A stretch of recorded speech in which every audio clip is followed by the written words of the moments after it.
What's up, guys? I'm here with Brent, and I got some questions from the channel, what you guys wanted answers to. So here was the number one. What do you guys do to stay in shape both physically and mentally, spending so much time on the road? Staying in shape mentally and physically. When I'm at home, I don't go to the gym per se, but I love to work outdoors.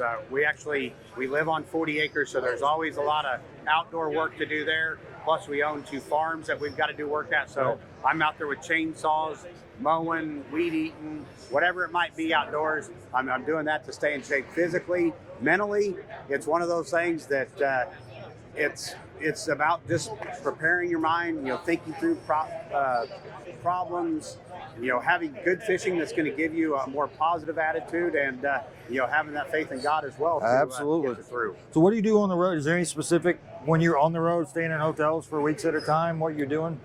Well, actually, we camp. We have a 5th wheel that we have, but that is one thing as far as physically on the road. I don't do a lot of manual labor working out, but I stretch every day. The stretching in the morning and evenings. I've got a little 20-minute routine I do that really helps keep me in shape. A lot of people don't realize, I think it was 3 years ago now, I was diagnosed with arthritis in my shoulder. Wow. And the doctor wanted to do surgery.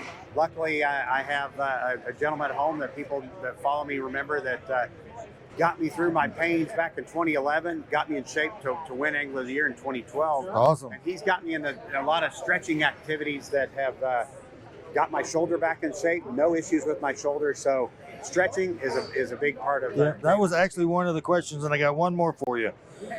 Red blade on a spinnerbait. Yeah. Why? Well, typically when you see a red blade on a spinnerbait, it's a kicker blade. Okay. Your smaller blade. But as we know, in the springtime, it seems like it's always about red. Red's always a big deal.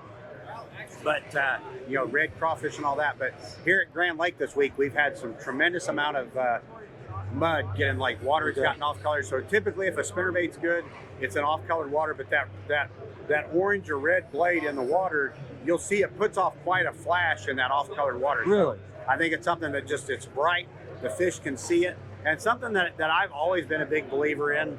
I still love red treble hooks. Okay. And I think fish relate red, a defenseless prey or something, somewhere to attack, and it allows them to react. So it's one of those things that makes a big difference as well. I fished in Florida. I live on the Kissimmee chain. A lot of my followers here are in Central Florida. Yeah. So in that tannic water, the red blade, you think would?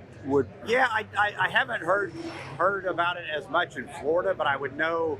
Like in the Harris chain gets that milky, that green milky look to it, right? And I could see it being a player there as well. Especially early in the year. Yeah. So anytime I think that red baits come into play, which is that pre-spawn time frame early in the year, it could be a player. So why not in Florida as well? All right, appreciate it. Thank you for your time. Thank you. Thank you. Have a good one. Everybody.